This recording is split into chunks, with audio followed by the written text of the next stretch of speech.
기도하겠습니다.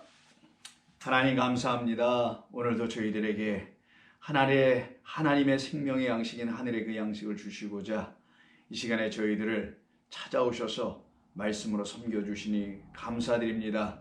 오늘도 요한계시록의 말씀을 통해서 은혜 받기를 원하옵나니 하나님 도우시고 역사해 주옵소서. 예수님의 이름으로 기도드립니다. 아멘. 자, 요한계시록 강의 97번째 시간으로요. 요한계시록 15장 우리가 지난주부터 계속 하고 있는 1절과 2절, 3절을 좀 봅니다. 자, 오늘은 특별히 2절 이하서부터 좀 보겠습니다. 또 내가 보니 불이 섞인 유리바다 같은 것이 있고 짐승과 그의 우상과 그의 이름의 수를 이기고 벗어난 자들이 유리바다 가에 서서 하나님의 검은 굴을 가지고 하나님의 종 모세의 노래, 어린 양의 노래를 부르더라 라는 그런 말씀입니다. 우리가 지난주에는 이 말씀 1절에 있는 말씀 재앙과 진노가 무엇인지를 좀 살펴봤었죠. 그 재앙이라는 건 세상 사람들이 생각할 때 우리에게 악한 일, 안 좋은 일, 애군의 일 뭐 이런 것으로 생각하여 좋지 않은 것으로만 보고 있거든요. 그런데다가 더 나아가서 하나님의 진노라는 말까지 있으니 결국은 하나님의 진노로 인하여 그런 재앙들이 이 땅에 있나 보다라고만 생각하여 이 보이는 현상에, 이 외견상으로 보이는 것에 그냥 붙잡혀서 그것만 보고 이해하고 그것으로 하나님을 다 알았다는 사람들이 나올 수도 있겠죠. 그러나 여기서 진노라는 단어 티모스는 이게 하나님의 진노라는 것에 우리가 좀 자세히 들여다봐야 합니다. 만약에 이게 14장 8절에서 말한 거 있는 것처럼 그 옛 성전에서 하고 있는 그 율법주의자들에 의해서 하고 있는 그 진노, 그들의 열심이라는 열정이라는 그런 의미의 진노. 그래서 그들의 열심과 그들의 열정을 통하여 만들어 제조해낸 포도주로 사람들을 음행하게 하고 만국을 취하게 하게 하는 그런 것이면은 즉 사람에게 이게 적용되면 그때는 문제가 되지만 이것이 하나님에게로부터 나온 패션, 티모스가 열정이라고 했으니까 그 하나님의 일하심이라면 그때 이야기가 달라지는 거죠. 그렇게 될 때 우리는 하나님이 행하시는 모든 일들은 선하시고 온전하시고 신실하신 것을 우리가 알게 됩니다. 즉 우리 하나님의 열심과 수고와 일하심과 섬기심을 받지 아니하고 우리의 열심, 인간의 열심이라는 섬김을 받은 상태에서 신앙생활하고 있었을 때는 우리는 정말 그 재앙을 받은 자들이었었는데 그런 우리들에게 하나님께서 당신의 열심 수고로 찾아오셔서 당신께서 친히 죽어주시고 그리고 우리에게 있는 그 재앙을 십자가에서 도말해 주시고 그래서 율법에 대하여 죽고 죄에 대하여 죽으신 그 사건이 이루어짐으로 우리가 더 이상 율법의 종로로 죄의 종로로 타지 않게 하시는 하나님의 섬기심을 받은 이후에는 이 말 티모스가 하나님에게 적용되는 티모스 열정이니 이게 진노로 그들에겐 들려지지 않게 되는 겁니다. 오히려 자기들 안에 있는 진노를 거두어 가시는 하나님의 일하심, 섬기심을 받게 되는 것을 우리가 지난 시간에 알게 되었습니다. 바로 그 하나님의 열심과 수고와 섬기심을 받은 사람들이 바로 누구라고 하냐? 모세의 노래, 어린 양의 노래를 부를 수 있는 사람들인데 이들이 지금 어디에 있느냐? 불이 섞인 유리바다 같은 것이 보여져요, 일단은. 그리고는 이들은 다 이긴 자라고 합니다. 짐승과 짐승의 우상과 짐승의 수를 다 이기고 그리고 어디서 나와 서 있냐? 그 유리바다 그 가에 그 바깥에 나와 서 있는 자들이라고 지금 말씀하는 거예요. 그러니 이들은 하나님의 진노로 그 물속에서 끝난 자들이 아니라 그 바닷속에 잠긴 자들이 아니라 그 바다에서 나온 자들이죠. 그러니 이미 유리바다라는 그런 말 안에는 이미 다른 어떤 차원의 바다를 성경에서 우리에게 이미 말씀해 주신 그 바다를 말씀하는 거고 근데 그 바다가 우리에게 생명의 물, 길을 열어주는 바다가 된다면은 그 바다는 우리에게 사망의 바다가 되지 아니하고 우리를 거기에 빠뜨려 죽이게 하는 바다가 아니라 거기를 마른 땅으로 지나가게 하는 바다로 바뀌어지게 되며 그래서 지나온 다음에 그 건너편에 나와 있는 상태를 유리바다에 서 있는 것이라고 지금 성경이 말하는 겁니다. 그러기에 오늘 본문 15장 2절에 불이 섞인 유리바다와 그리고 유리바다 다음에 나와 있는 말이 여러분 잘 아시는 모세의 노래가 그래서 곧바로 3절에 나오는 거예요. 모세의 노래는 언제 부르죠? 이스라엘 백성들이 홍해를 건너간 이후에, 그리고 홍해물이 다시 갈라졌던 것이 닫혀진 이후에 저 건너편에 가서 출애굽기 15장에서 불려지는 찬송이었죠. 그걸 모세의 노래라고 합니다. 그걸 구원의 노래라고 해요. 그럼 구원은 언제 일어난 거예요? 홍해를 건너간 다음에 일어난 거죠. 그들이 서 있는 곳을 계시록에서는 좀 어디라고 하냐? 유리바다 같은 곳이라고 지금 말씀하는 거예요. 근데 유리바다 같은 곳으로 넘어오기 전에는 어디를 먼저 통과하게 된 거냐? 불이 섞인 유리바다를 통과하여 지나왔다라는 거예요. 그 불이 섞인 유리바다를 통과하여 지나온 자들을 이긴 자, 승리한 자다라는 것이고, 불이 섞인 그곳을 지나온 자들을 갖다가 그 짐승과 짐승의 우상과 짐승의 수를 이긴 자들이라고 지금 얘기하는 거예요. 그걸 불이 섞인 곳을 지나왔다고 말하는 겁니다. 거기에 지나오지 못한 자들은 그 바다에 그냥 빠져서 수장되는 애굽 사람들을 통해서 보여준 거죠. 여기서 조심할 것은 누누이 말씀드리지만 애굽 사람들만 잘못된 것이라는 말을 하는 게 아니라 그 모든 게 비유죠. 애굽은 세상 나라를 말하는 거예요. 이 세상 나라가 다 거기에 빠져 죽을 수밖에 없는데 하나님의 종 모세, 하나님의 종 그리스도 예수님으로 말미암아 거기서 이렇게 나오는 대열들이 있겠죠. 그들을 이스라엘 백성이라고 하시며 하나님의 자녀들이라고 하는 거예요. 그들에게는 마른 땅으로 길이 열려져 그 바다 물을 지나가게 해주시겠다.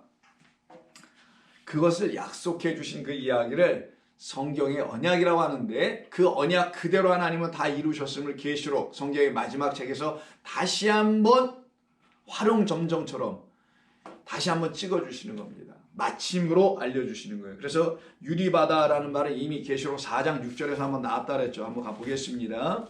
계시록 4장을 할 때 우리가 했었는데 이 4장이 어느 상황인지를 먼저 알아야 됩니다. 1절.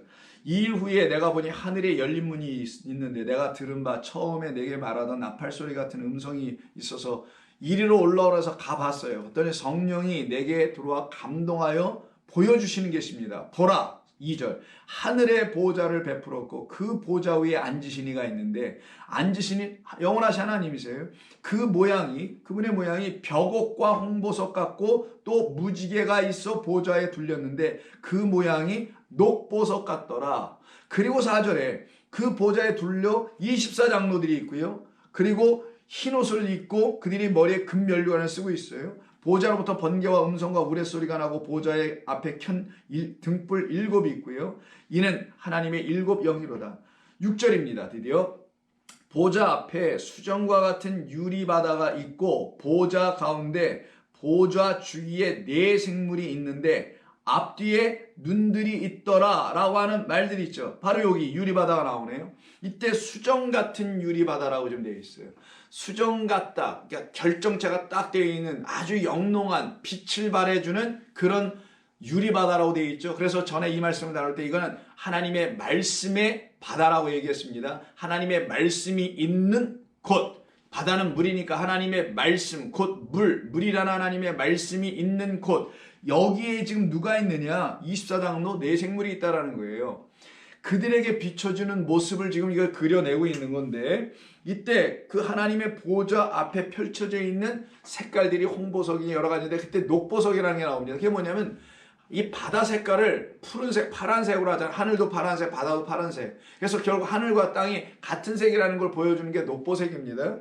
그 색으로 지금 보여주고 있어요. 그 보여주는 그곳을 바다라고 합니다. 근데 이 바다, 유리바다에 지금 사람들이 있단 말이에요. 그럼 여러분 생각을 해보자고요. 사람이 바다에 서 있을 수 없죠. 근데 바다에 서 계시는 분이 계셨었죠. 누구십니까? 우리 주 예수 그리스도예요. 그 바다를 뭘로 밟고 땅으로 무트로 밟고 서 계셨다는 의미거든요. 더 이상 바다가 아닌, 더 이상 물이 아닌 당신으로 말미암을 때는 그것이 뭐가 돼요? 마른 땅이 돼버리는 출애굽 사건이 이루어진 그 이야기가 마태복음 14장에 나와요. 가서 한번 보겠습니다. 이 말씀으로 한번 이 본문을 이해해 보자고요. 자, 마태복음 14장 보시면 예수님의 제자들이 노를 저어 갈릴리 그 바다 호수를 지나가려고 하는데 바람이 거슬러서 도저히 앞으로 나아가지를 못하고 물결들에서 고난을 당하죠. 그게 24절입니다. 그때 예수님께서 그 바다 위로 걸어오시는 이야기 25절.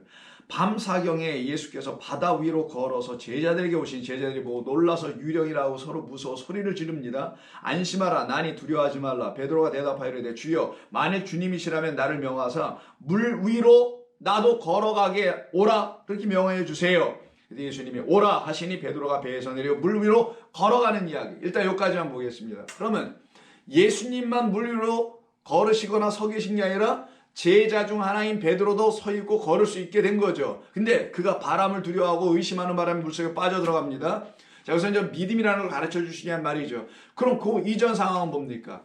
예수님이 그 물 위에 서 계시면 제자들도 그 물 위에 서 계신다는 거죠. 그럼 물을 예수님께서 어떻게 하셨다는 거예요? 이기셨다라는 거예요. 물을 이기셨다. 그 물을 이기신 주님으로 말미암아 제자들도 그 물을 이기게 된다. 그 바다, 어떤 바다? 이 제자들을 물속에 빠뜨려 죽이려고 하는 의미에서 사망을 주는 바다예요. 사망을 주는 물이에요. 자, 그럼 성경에서 물은 두 가지 물이 있다는 걸 알 수 있는 거예요. 이 물을 지금 바다로 설명한 것뿐입니다. 자, 먼저는 사망을 주는 것이 있고 또 하나는 생명을 주는 것이 있다. 이 사망을 주는 것이 바로 우리가 있었던 옛 성전이라는 거예요. 이 세상이에요. 이 생명을 주는 분은 생수 되시는, 생명수 되시는 우리 그리스도 예수를 말하는 것입니다. 자, 우리는 한때 전부 다 여기에 있었던 자들이다라는 걸 알려주려고 사망의 바다에서 사망을 가지고 사는 자들을 지금 갈릴리 호수 바닷가를 통해서 설명해 주는 거예요. 그 이야기가 지금 어디와 연결되어 있는 거냐? 홍해 사건 속에서 그 바다를 건너가는 이야기하고 똑같이 연결되어 있는 겁니다. 그 바다를 건너가지 못하고 있는, 그 앞에서 어찌할 줄 모르고 있는 이스라엘 백성들 아시죠, 여러분? 그때 모세의 지팡이가 그 길을 내주잖아요. 그 모세로 오신 분이 누구? 우리 주 예수 그리스도. 그가 직접 오셔서 어떻게 합니까? 그 바다를 갈라버리는 사건이 나오죠. 요 이야기를 여러분이 알고 계시니 이걸 가지고 먼저 이해를 해야 되는 거예요, 본문은. 그러면 바다를 밟고 서 계셨던 그 주님은 그 바다를 제어하실 수 있고 이기신 주님 아니겠어요? 이 말은 곧 홍해를 건너는 이스라엘 백성들에 관한 말씀이, 구약에 있는 말씀이 이제는 복음서에서는 예수님으로 말미암아 하나님이 약속해 놓으신 모든 구원의 그 모든 이야기들을, 약속하신 것들을 다 여기서 이루러 오신 분이 바로 우리 주님이구나. 그로 인하여 우리는 사망의 물을 취하는 게 아니라 사망의 물을 취하는 게 아니라 생명의 물을 취하게 될 것이며 생명의 물을 마시는 자들로 우리를 다시 불러내실 것이라는 약속을 주시는 겁니다. 그래서 오늘 본문의 15장 3절에서도요. 그런 이유 때문에 모세의 노래가 나오는 거고 그 모세의 노래와 어린 양의 노래가 그래서 하나로 일치되는 거예요. 한때 우리는 이 같은 상황이 있었지만 어린 양 그리스도 예수로 말미암아 이 홍해 사건이 다시 완전히 뭐라 그럴까요? 성취되는 것이고 그래서 그 성취되는 이야기가 여러분들 안에 생명 이야기로 들어오게 되는 것을 말하는 겁니다. 자, 그러면 여기서 우리는 중요한 것을 하나 이해하고 알 수가 있게 됩니다. 그럼 뭐냐면 홍해 이야기 속에 나온 모세의 노래라는 구원의 노래와 어린 양의 노래가 지금 함께 여기 3절부터 나오잖아요. 그 3절부터 나오게 되는 그 두 노래를 하나의 노래로 찬송으로 갖고 있는 사람들을 유리바닷가에 서 있는 사람이라고 하는 겁니다. 그들을 이긴 자라고 하는 성도들을 말하는 거예요. 그러면 모세의 노래, 죄송합니다. 모세의 노래와 어린 양의 노래는 구원하심이라는 말로 다 같은 거라는 거죠. 여기도 구원이 있고 여기도 구원이 있어요. 그러면 모세의 노래는 뭘 얘기하냐? 시작을 말하는 거고 어린 양의 노래는 완성을 말하는 거예요. 다른 말로 하면 시작이면 끝이란 말이 있죠. 처음이요 나중이요 시작이요 끝이요 라는 말씀은 모세의 노래는 시작을 말하는 거고 어린 양의 노래는 완성하심을 말하는 거예요. 자, 모세의 노래를 통하여 알려준 데는 구약입니다. 옛 언약이에요. 그러면 이것은 신약이니까 새 언약이죠. 를 말씀하려고 하는 거예요. 성경은 지금. 근데 이 둘이 전부 다 다른 게 아니라 다 똑같은 하나다. 모든 게 하나다. 같은 것 하나이다. 라는 걸 말해주는 겁니다. 자, 그럼 한번 들어보죠. 홍해 사건을 한번 먼저 생각해 볼게요. 홍해 사건과 예수님의 어떤 사건을 같이 놓으려고 하는 거예요. 어린 양이니까. 자, 여기가 이제 홍해 사건이에요. 그럼 여기는 예수님 빼고 그냥 다시니까 십자가 사건을 말하는 거예요. 이 둘은 지금 어떻다라는 거예요? 다른 게 아니다. 같은 거다. 그래서 모세의 노래와 어린 양의 노래를 같이 놓은 거예요. 모세의 노래를 부를 줄 아는 사람은 어린 양의 노래를 부를 줄 아는 거예요. 즉 모세의 노래에 담겨있는 하나님의 말씀의 뜻을 알면 어린 양의 노래에 담겨있는 십자가의 뜻을 함께 깨달아 알게 된다는 것을 말하는 겁니다. 그래서 구약과 신약은 서로 둘로 나눠진 게 아니라 사실은 하나라는 걸 말하는 거죠. 홍해 사건부터 보죠. 홍해 사건과 예수님의 십자가 사건은 같은 겁니다. 홍해 사건은 예수님의 십자가 사건으로 그 모든 하나님의 구원의 역사가 완성되는 것을 말하기도 하는 거예요. 그러니까 홍해 사건 없이는 십자가 사건을 설명할 수가 없게 되기도 하는 거예요. 십자가 사건이 있어야만이 홍해 사건은 왜 있었는지도 그 이유를 알게 되는 거예요. 서로 불가분의 관계가 있는 거예요. 이 둘은 마치 예수 없이 그리스도 없고 예수님 오시지 않고선 그리스도가 우리에게 오시지 않는 것처럼 예수님이 계셔야 우리에게 그리스도라는 진리가 들어올 수 있게 된 것과 같은 이치이기도 합니다. 자, 그럼 홍해 사건에서 가장 중요한 것은 물이죠. 근데 이 물이라는 바다를 어떻게 합니까? 지나갑니다. 자, 홍해 사건에서 물을 지나간다. 물을 지나감이에요. 물을 지나감이 홍해 사건의 키워드예요.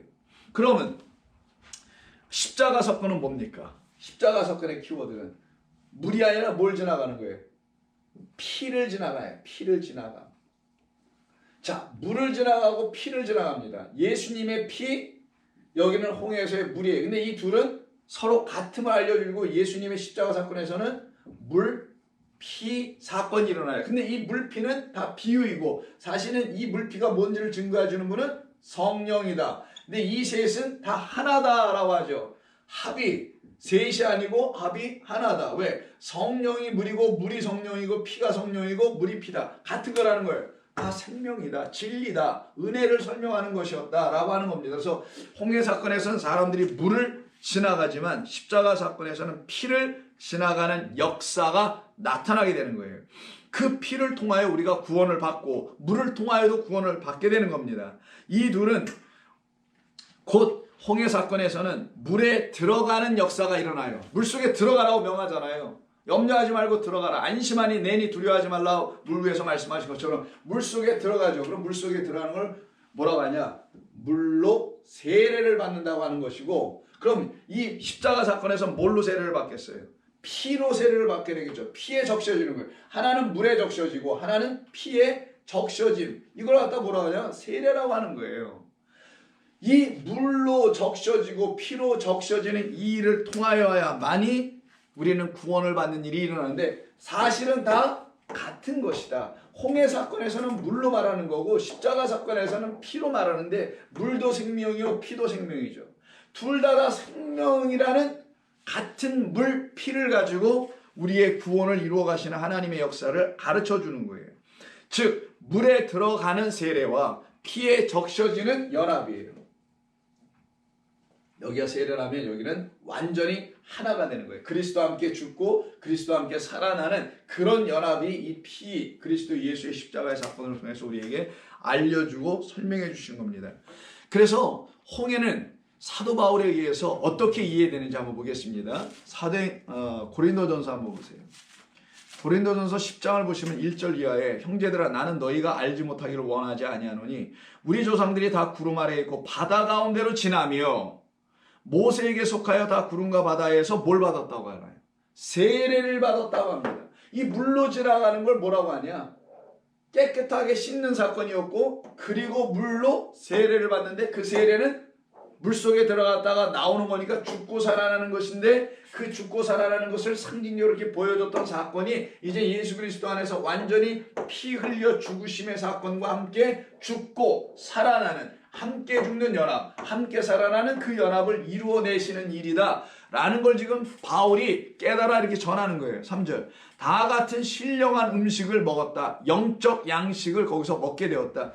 이 과정을 통하여 우리에게는 하나님의 이 문자로 기록된 말씀과 이 보이는 세상과 성전을 통하여 영적인 양식, 여기 푸뉴마티코스니까 하나님의 말씀을 육으로 먹지 않고 영으로 진리와 생명과 은혜와 긍휼의 말씀으로 먹을 수 있게 되었다. 취할 수 있게 되었다. 그래서 이 모든 구약이든 신약에서 나타나는 모든 이야기들은 다 우리에게 하나님의 생명의 양식을 주시기 위함이었다라는 걸 깨달아 알게 된 거예요. 그러면서 하는 말이 4절, 다 같은 신령한 음료를 마셨다. 그럼 신령한 양식은 떡을 말하고 신령한 음료는 포도주를 말하는 거예요. 떡과 포도주를 마셨으니 이는 그들을 따르는 신령한 반석 그리스도로부터 나온 것이다. 그래서 이 10장의 본문은 떡과 포도주를 내주는 거잖아요. 그게 바로 추수된 곡식 추수와 또 하나는 포도 추수라고 우리가 지난 14장에서 얘기를 나눴던 거 아닙니까? 이걸 홍해 사건을 경험한 사람과 그리고 십자가 사건을 경험한 모든 사람은 거의 똑같은 경험을 한 것이다 말하는 것이고, 홍해 사건만 경험하고 십자가 사건을 경험하지 못한 사람들이 있는가 하면 십자가 사건을 경험한 사람들이 이미 홍해 사건을 말씀으로 알고 있으니 이 둘이 사실 같다라는 걸 알고 있으며, 물을 지나는 홍해 사건만 경험한 사람들은 십자가 사건이 곧 올 것이라는 걸 약속으로만 받고 있었던 사람들이었다는 게 히브리서의 또 설명인 거예요. 선진들은 약속을 받고 죽었다 그렇게 표현하죠. 이것을 지금 본문이 말해주는 겁니다. 그래서 홍해의 세례는 그리스도와 함께 세례받음으로 구원을 이루시는 하나님의 뜻이 무엇인지를 말씀해 주는 거예요. 그래서 10장, 고린도서 10장에는 요 홍해를 지나가는 이 물 사건을 놓고 무엇과 곧바로 연결해 놓냐면 예수님의 죽으심, 마지막 만찬인 떡과 포도주 있죠. 이 떡과 포도주, 6월절 만찬에서 하시는 말씀이잖아요. 그게 지금 3절과 4절에서 말한 이 내용을 곧바로 어디서 또 말씀을 하느냐? 16절부터 우리가 축복하는 바 축복의 자는 그리스도의 피에 참여함이 아니며 우리가 떼는 떡은 그리스도의 몸에 참여함이 아니냐? 십자가 사건 얘기하는 거잖아요. 죽으심, 우리 주님의 죽으심. 그걸 가지고 홍해 사건과 똑같이 하나로 연결시켜 지금 이야기하고 있어요. 떡이 하나요. 많은 우리가 한 몸이니 이는 우리가 다 한 떡에 참여함이다 라고 하는 요 말씀과 이렇게 10장 안에서 하나로 묶어 있어요. 그럼 10장도 고린도서 10장도 홍해 사건과 십자가 사건이 같이 있는 거예요. 그래서 이 둘은 끊어질 수가 없어요. 그래서 모세의 노래와 어린 양의 노래는 구원받은 모든 성도들 안에서 다 같은 하나의 진리로 들려지게 있어요. 구약의 백성들도 바로 그렇게 우리 신약의 백성들처럼 똑같이 이 물을 마른 땅으로 지나간 구원받은 하나님의 백성들이었구나. 그들도 그 언약을 가지고 지나갔구나. 우리는 그 언약을 다시 새롭게 들어서 그리스도 예수 안에서 지나간 사람들이 되구나. 그래서 우리 주님이 그 갈릴리 바다를 밟고 서 계신 것처럼 베드로도 밟고 서게 되고, 반석의 물을 마시는 자들은 모두 반석으로부터 나오는 떡, 곡식으로 말미암아 지어진 떡을 먹는 모든 자들은 그렇게 유리바다 위에 딱 설 수가 있게 되는 것이구나 라는 걸 깨달아 알게 돼요. 즉 말씀이라는 바다 위에 딱 서 있을 수 있게 되는 것이구나 라는 것을 이 본문이 알려주는 겁니다. 이게 지금 물에 대한 이야기를 하는 거고, 피에 대한 이야기를 한번 보겠습니다. 자, 히브리서 9장 11절 이하를 보세요. 자, 히브리서 9장은 이 세상 제사장이 할 때는 양이나 염소나 소의 피를 들고 성소 안에 들어가지만, 하늘에서 오신 예수 그리스도라는 그 멜기세덱인 대제사장은 그런 동물의 피를 취하지 않고 자신의 피, 그 어린 양 대신 자신의 피를 들고 지성소로 들어간다고 하죠. 그게 11절. 그리스도께서는 장래 좋은 일의 대제사장으로 오사 손으로 짓지 아니한 것 곧 이 눈에 보이는 창조에 속하지 아니한 더 크고 온전한 장막으로 말미암아 염소와 송아지의 피로 하지 아니하고 오직 자기의 피로 영원한 속죄를 이루사 단번에 성소에 들어가셨느니라 이렇게 말씀을 하잖아요. 15절. 이로 말미암아 그 새 언약의 중보자가 되셨으니 이는 첫 언약 때의 범한 죄에서 속량하시려고 죽으사 부르심을 입은 자들로, 이들이 바로 성도예요. 애굽에서 나온 성도들입니다. 부르심을 받은 성도들로 입은 자로 하여금 영원한 기업의 약속을 얻게 하시기 위해서 이렇게 피를 흘리신 것이다. 물 표적으로 나온 그 성도들을 다시 어떻게 해요?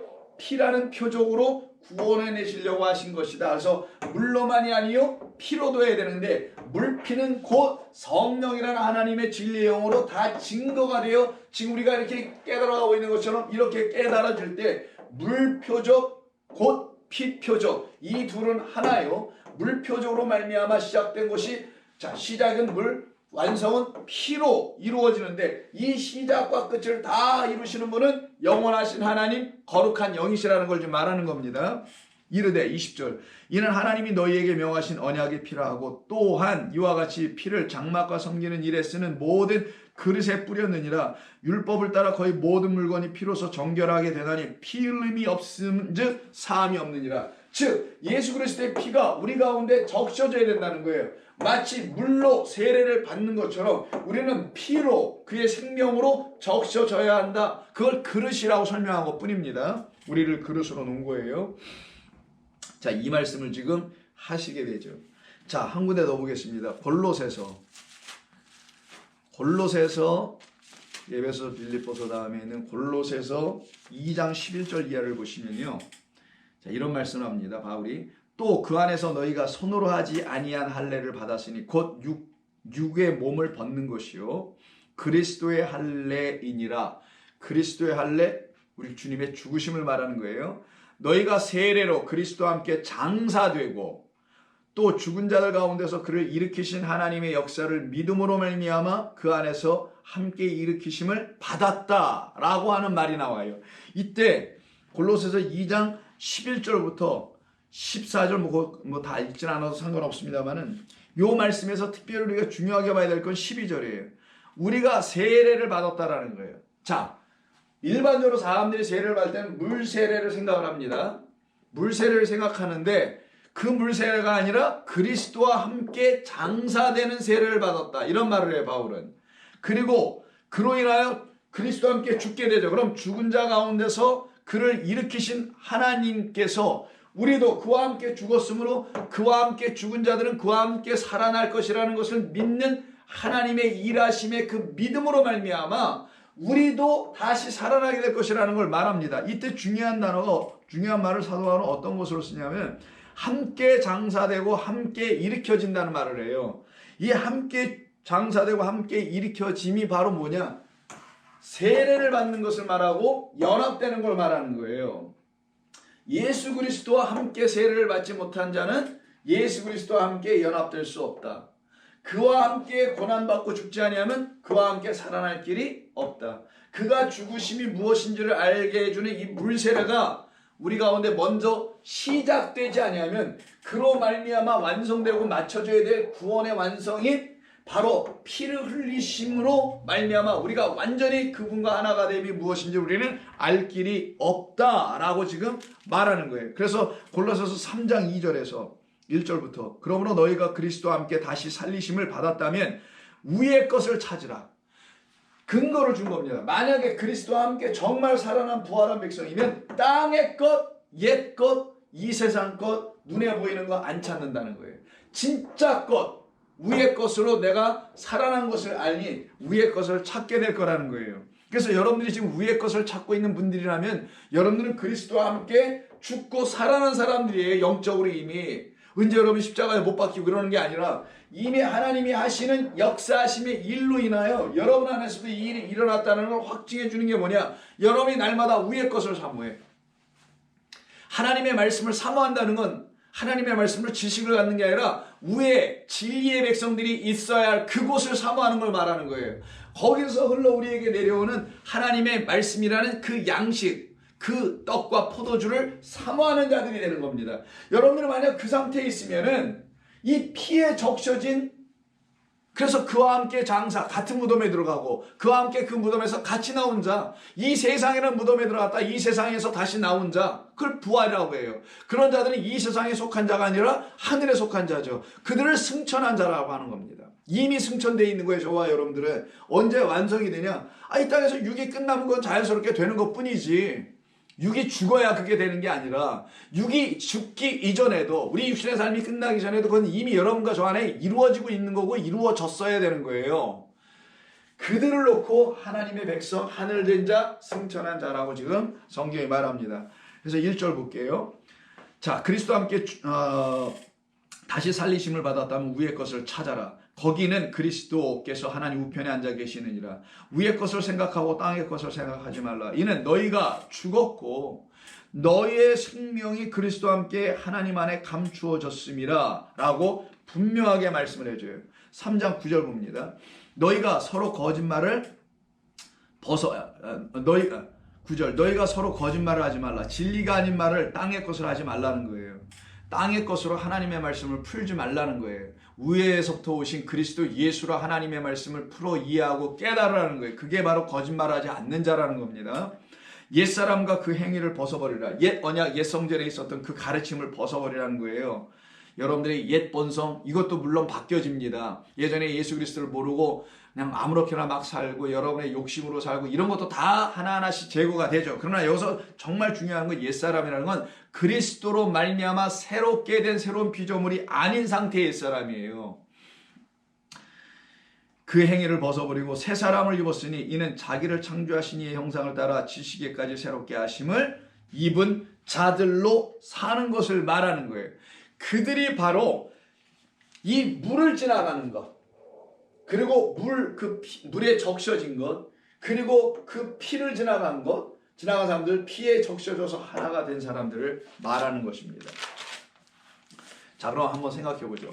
홍해 사건이 바다를 쫙 가릅니다.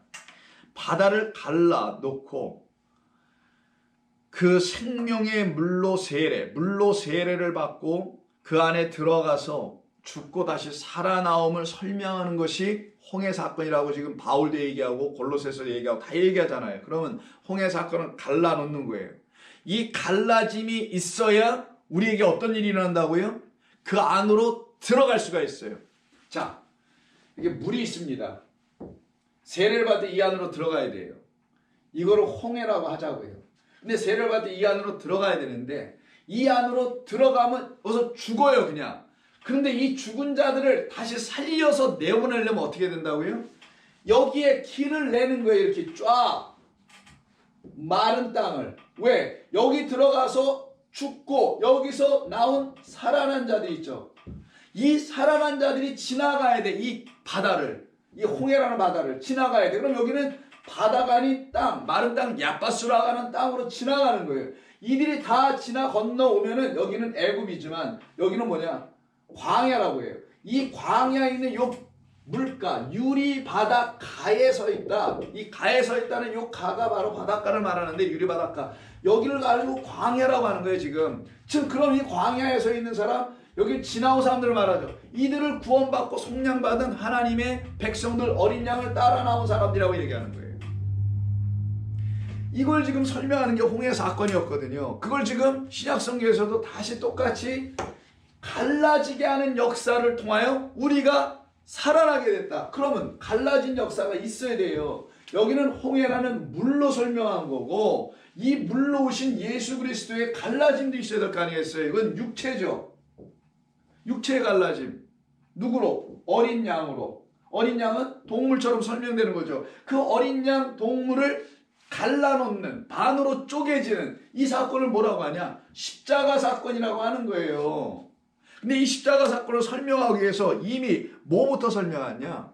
이 물로 지나가는, 이 물에 길이 생겨서 여기서 이 안으로 이렇게 지나가는 이 홍해 사건을 통하여 십자가 사건에서 예수님께서 언약의 길 위에 달리신 그분께서 갈라져가지고 여기에 또 길이 하나 나요, 이렇게. 근데 여기서 갈라질 때는 어떤 것으로 길을 내게 하냐? 이게 중요합니다. 예수를 갈라놓을 때는 여기에 홍해는 물로 지나갔잖아. 물로 일단. 양쪽에 물이 있고 물 가운데로 지나가지만 쪼개진 것 가운데로 지나가지만 예수님으로 말미암으면 불로 지나가게 돼 있어요. 불. 이게 중요한 겁니다. 물 사건, 홍해 사건을 통해서는 물 사이에 길이 나서 여길 지나가고 십자가 사건을 통해서 당신 예수께서 쪼개주셔서 당신으로 말미암아 뭐가 지나가게 되냐? 뭐가 나오게 되냐? 불이에요. 불. 이걸 설명해 준 데가 여러분 잘 아시는 창세기 15장입니다. 언약을 체결하시는 이야기 아브라함에게. 어떤 상황에서 이 언약이 체결되죠? 믿음 때문에 그랬던 거예요. 어떤 믿음? 하늘의 별을 보여주시고 너의 자손을 이와 같이 만들어줄게 했더니 아브라함이 그걸 믿죠. 6절. 아브라함이 여호와를 믿으니 여호와께서 그 일을 그의 의로 여기시고는 그럼 내가 그 의를 갖고 있다는 걸 내가 보증으로 언약을 하나 해줄게. 그리고는 3년 된 세 번째 것으로 동물을 잡을 때 양도 나옵니다. 그리고 그걸 다 반으로 쪼개 놓게 이렇게 반으로 딱 쪼개놔요. 그거는 우리 주님이 십자가에서 달려 쪼개지심으로. 그래서 히브리서 9장의 10장에서는 십자가에서 그가 문을 휘장을 찢으심으로 다 설명하는 거로 여러분이 알고 계시잖아요. 그 사건에 이 쪼개진 그 사체 사이로 뭐가 지나갑니까?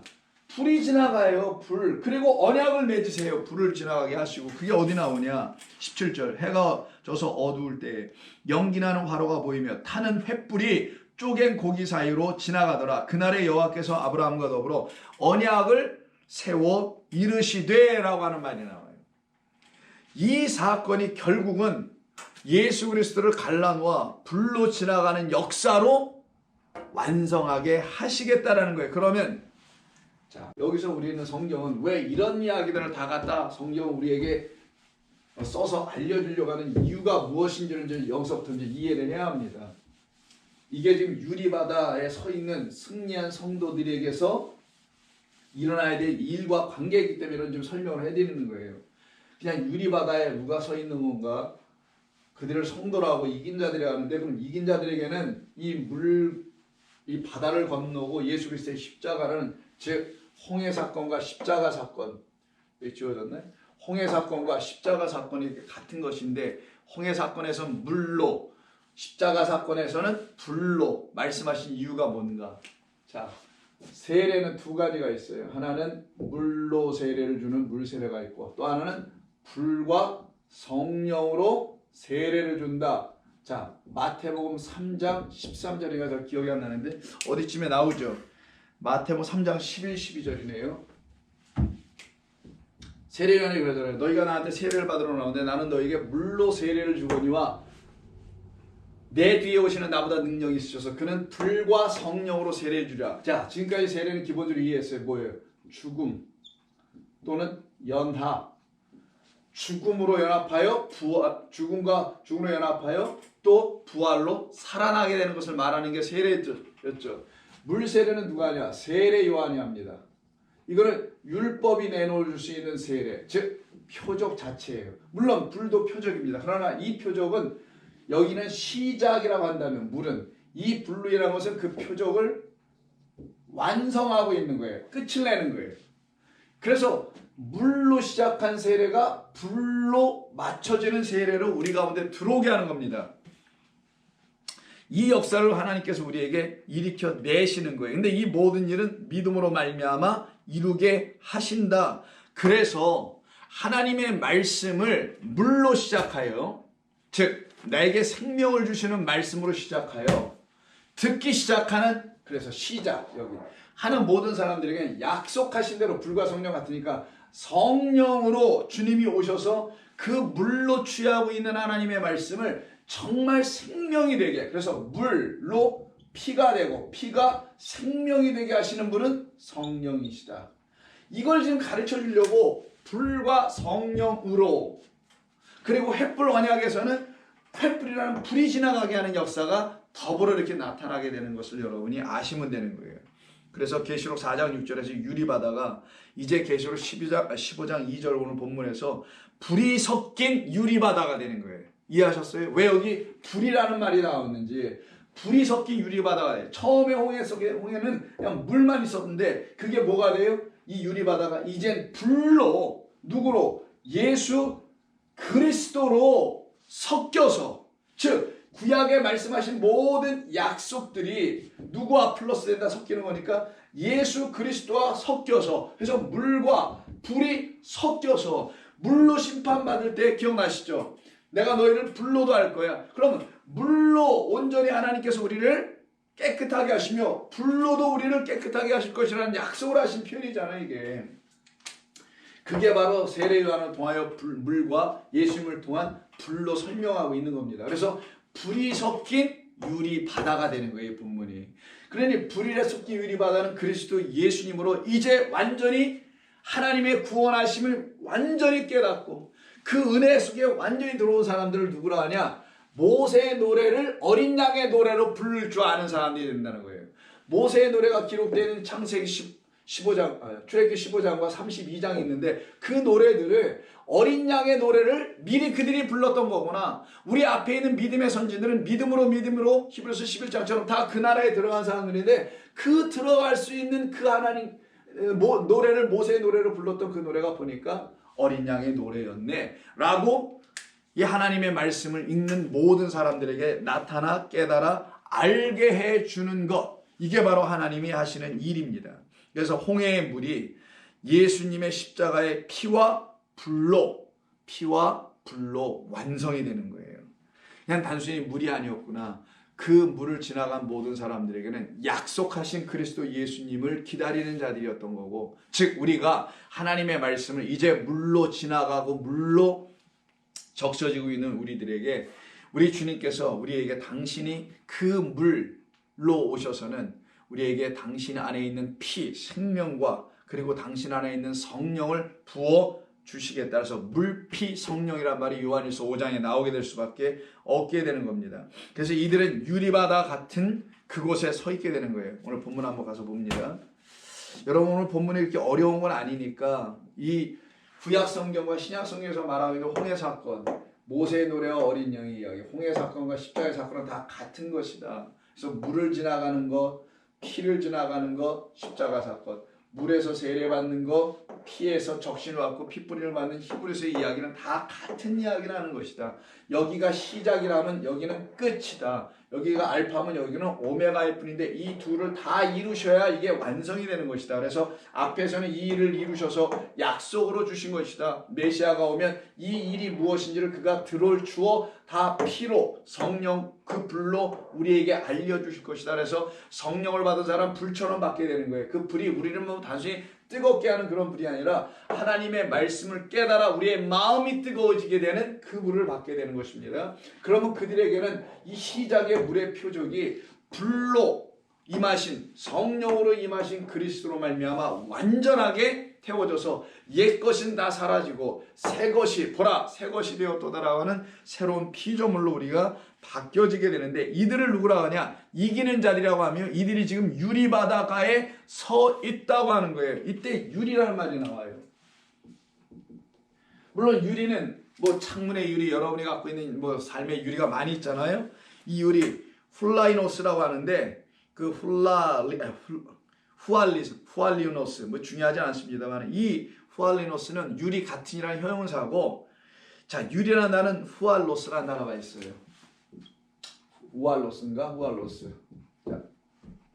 자, 우알로스라는 단어인데 그 중요하지 않고 제가 그냥 써드린 것 뿐이에요. 자, 이 우알로스라는 단어는 딱 그 성경 전체에서 2번 쓰이는데 그것도 계시록, 신약 성경에서는 계시록에만 나와요. 21장을 보겠습니다. 이 왜 유리바다가에 서 있다고 좀 말한 이유가 뭔지, 거기가 어딘지 도대체, 정말 물 밖인지, 거기 뭐 바다가 있고 여기 땅이 있는 이 무태와 서 있다라는 그런 말인지 아니면 어딘지를 분명히 알아야 되겠죠. 21장을 보시면 돼요. 자, 21장을 보면 여러분 1절부터 새하늘과 새 땅이죠. 그리고 하늘에서 새로운 도성, 자 뭐가 내려옵니까? 예루살렘이 내려오죠. 그 예루살렘 성이 바로 우리를 말하고 또 우리가 들어가야 될 하나님의 성을 말하는 거죠. 그 나라를 말하는 거예요. 그 성을 측량해 보라고 하는 게 15절 이하입니다. 측량해 보니까 높이 너비 등등이 12,000 스타디온으로 144 이렇게 쭉 나올 거예요. 근데 그 성에 대한 구체적인 묘사가 18절에 있어요. 그 성곽은 벽옥으로 쌓였고 그 성은 정금인데 맑은 유리 같더라. 그 성은 다 유리로 되어 있다라는 거예요. 지금 이 백성들이 홍해를 건넌 다음에 계시록을 통해서 보면은 유리바다가에 있죠. 십자가 어린 양의 죽음으로 말미암아 지금 어디 있어요? 불이 섞인 유리바다를 통하여 유리바다에 지금 나와 있어요. 그럼 그 유리바다가 뭐냐? 바다는 사실은 뭐예요? 모든 땅이 바다로 물로 덮여 있었어요. 근데 그쪽 한쪽으로 물을 모르니까 여기가 육지라는 것이 드러나게 된 거고 여기 바다로 나눠진 거잖아요. 근데 본래는 다 뭐예요? 바다였다. 바다와 땅은 사실 다르지 않다. 이건 다 메타포, 은유다. 구원을 설명하기는 은유에 썼다. 그래서 창세기 1장을 보면 이런 말이 나오잖아요. 그러니 바다, 유리바다라는 것은 여기가 사실 하나님의 도성을 설명하기 위한 다 은유적 표현이었다는 걸 알게 돼요. 근데 이게 뭘로 된 거? 유리로 되어 있는 거. 우리가 밟으면 깨지는 저런 유리 같은 게 아니라 하나님의 나라를 설명할 때 사용하는 그 유리를 말하는 거예요. 그래서 여기 보니까 유리라는 말이 나오네요. 또 한 군데 보겠습니다. 21장 21절 그 밑에 내려가면은 12문은 12진주니 각 문마다 한 개의 진주로 되어 있고 성의 길은 맑은 유리 같은 정금이더라. 또 여기도 유리 같은 정금, 유리 이런 말이 계속 나와요. 여기가 어디라고요? 하나님의 나라를 얘기하는 거예요. 이스라엘 백성들, 즉 우리라는 이면적 유대인들 안의 것으로 그리스도 예수의 생명의 말씀으로 포표를 벗기고 하나님 주신 생명의 말씀 그 비밀 그리스도의 비밀을 보게 되고 알게 되어 그것이 생명 그것만이 귀한 것을 알고 그것을 취한 사람들은 어디에 들어가냐? 그 나라 들어가는데 거기를 어디라고 표현해야 계시록은 상징적으로 유리 바다다. 왜 이런 말 썼느냐? 성경에서 말씀한 그 바다를 계속 유지하려고요. 어떤 바다? 물이 바다 덮음. 물, 진리의 말씀으로 덮여있는 물은 곧 피니 생명의 피로 덮여진 누구? 그 물이 뿌려지듯이 피가 뿌려진 우리 그릇들 그들에게 지금 뭐가 있다라는 거예요? 유리 같은 바다라는 하나님의 도성이 그들에게 있으며 그들은 그 안에 들어왔다라는 거예요. 그래서 22절에 뭐라고 하냐? 성 안에서 내가 성전을 보지 못하였으니 이는 주 하나님 곧 전능하신 이와 및 어린 양이 그 성전이 되시다. 거기는 해와 달의 비침이 쓸데없고 어린 양이 등불이 되며 하나님이 뭐가 돼요? 하나님의 영광이 비치고 있더라 라고 하는 그 안에 들어온 사람들을 말하는 거예요. 이들에게 지금 무엇이 일어나고 있냐? 구원의 역사가 지금 일어나고 있는 것을 말합니다. 이들이 지금 이긴 자들이라는 거예요. 어떻게 이겨요? 자기들 스스로 아니지. 띠모스 기억나세요? 자, 1절에서 지금 하나님의 진노라고 말한 이 진노가 아니라 했죠. 뭐라고 했어요? 하나님의 열심, 하나님의 수고하심, 하나님의 일하심 그것으로 물 가운데로 지나갈 수 있게 되고 거기서 세례, 죽고 살아나게 되는 홍해 사건은 똑같이 예수님의 십자가에서 그 피로 지나가야 되고 우리가 피에 적셔지고 뿌림을 받아 결국은 그와 함께 죽고 그와 함께 살아나는 이 모든 일을 성령께서 다 이루신다. 이것을 지금 경험하는 사람들을 갖다가 누구라 하냐? 이런 걸 알고 있으니 짐승이 주는 거짓된 말은 안 들릴 거 아니겠어요? 그래서 그 짐승을 이겨요.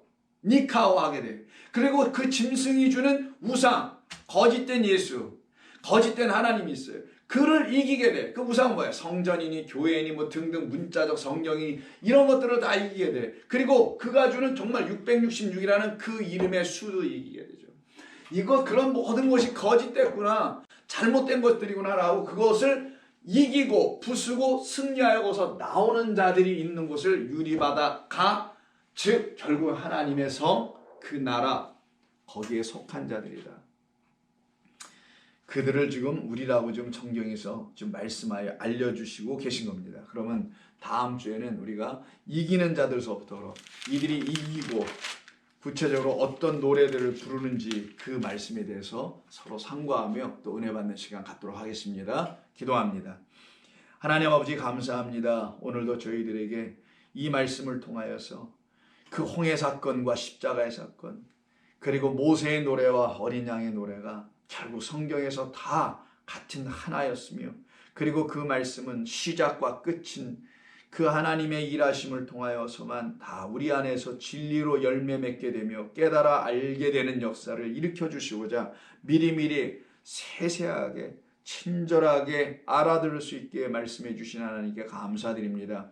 우리는 주의 거룩한 물, 곧 피, 그리고 그 모든 것을 알게 해주는 성령으로 거듭난 주의 백성이오니 당신의 영의 말씀으로 우리가 적셔지고 함께 그 안에서 죽고 살아난 백성들이오니 우리가 있는 지금 이곳은 이 땅 같으나 우리는 하나님의 그 나라 아버지의 품 안에 있으며 그 어린 양의 등불과 하나님의 영광의 빛을 받으며 살아가는 백성 되게 하셨사오니 감사합니다. 성도들로 하여금 그와 같은 은혜의 삶에서 한치도 벗어나지 아니하고 오직 거짓된 짐승과 우상과 그 이름을 이기며 살아가는 그래서 거짓말이 아닌 참된 진리의 영의 말씀을 생명의 말씀으로 하며 살아갈 수 있는 사람들이 되게 하여 주옵소서. 예수님의 이름으로 기도하옵나이다. 아멘.